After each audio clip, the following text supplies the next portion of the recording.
A 22-year-old from Utah has been arrested over the killing of right-wing activist Charlie Kirk, who was shot dead while on stage at a university event earlier this week.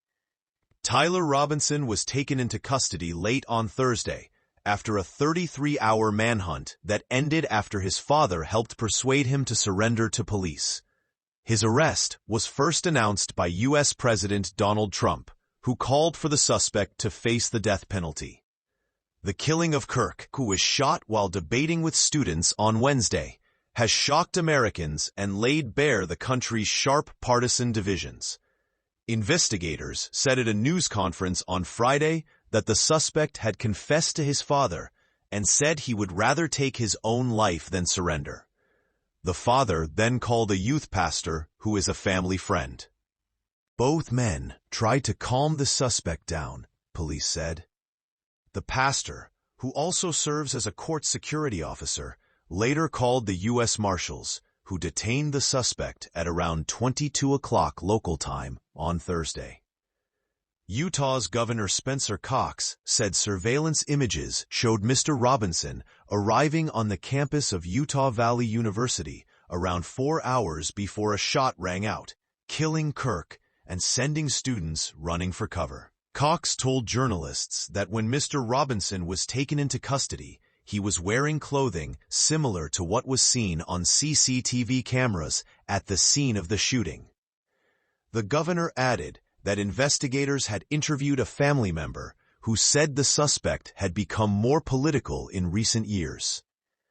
Cox said the family member had spoken of a recent incident when Mr. Robinson had mentioned that Kirk was coming to Utah and that he was full of hate and spreading hate. Cox said investigators had also spoken to a roommate of the suspect, who had shown them exchanges of messages with an account named Tyler on the messaging app Discord.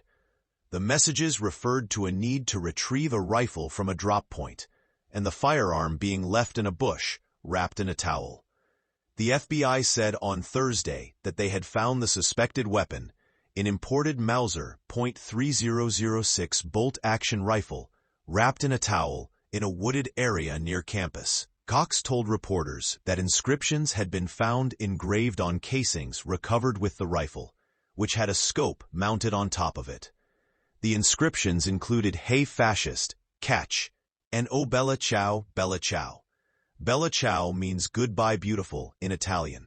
It is also the title of a song dedicated to the Italian resistance that fought against the occupying troops of Nazi Germany. Utah's governor said he was not aware of any potential further arrests in the investigation. State prosecutors said they plan to file formal charges against Mr. Robinson on Tuesday. He is accused of aggravated murder, obstruction of justice, and felony discharge of a firearm, according to a Utah County Sheriff inmate booking sheet obtained by the BBC. Students at Utah Valley University told the BBC they were relieved to hear of the arrest. The campus has been closed since the shooting on Wednesday afternoon, with yellow tape and police vehicles blocking much of the school. He was apprehended in Washington County, which is where I'm from, said first-year student McKinley Schinkel. I just feel deeply ashamed. I'm definitely relieved, added McKinley's cousin Anthony. I'm just anxious now to hear his motives and why this happened.